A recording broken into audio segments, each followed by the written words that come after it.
We've been doing work on distractors because for a dog like Rob, the whole world is a distractor. So it's really important for him to understand that he can work to find odour in the presence of distractors or things that he wants to do, wants to engage in. Now, one of the things about Rob is that he's quite people-focused. He loves people. And so I took the advantage to do a search in front of people that he hadn't met before. I moved my flirt pole away to draw his attention to it as well. And off we go. Now, I don't handle him very well. I should have started him away from them a bit more, but I give him the opportunity to make a choice.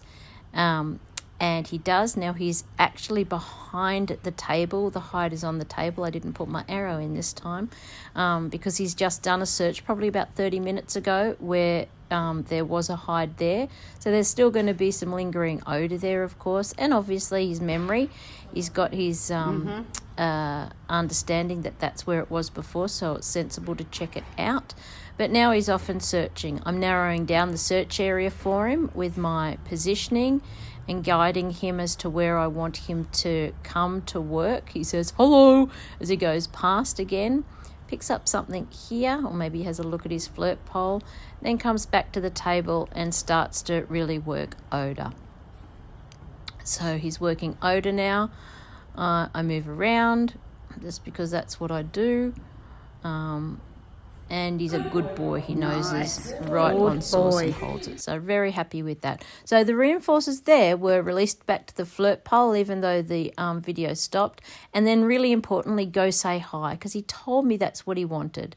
Now here is some searches from today. We were on set and he found some veggie on toast in the bin. He said, I want that. So I put it out as a distractor and got one of the crew to put out the hide to again help him reduce his clue of my odour being around. He knows his sourdough bread is there with his Vegemite on it, but he's straight into odour. I made it very easy for him. Really he hits good. it, and he's straight over to get his reinforcer, which is the actual distractor. Got it? Good boy, Rob. Now on the same job, we had some chickens.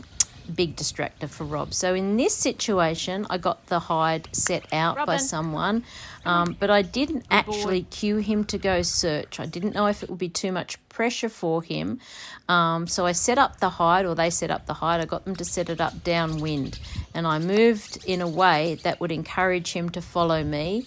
And I wanted to see him be able to make the choice of ignoring those chickens to work to source, which he did so beautifully. So I was really, really proud of that. Not on lead. So there was that. And there the reinforcers were veggie on toast, because I still had some of that in my pouch, and a verbal cue to go chase the chickens, my get 'em puss puss. Now, he didn't actually need to chase the chickens, and in fact, he didn't want to chase the chickens. He had his veggie toast. But it's important to know over the years with him, because his prey drive is so strong, I've used go get 'em puss puss a lot. So the actual cue is as good as the chase, and that's the power of classical conditioning, to make the cue just as strong or as emotionally strong as the actual action that cue is linked to.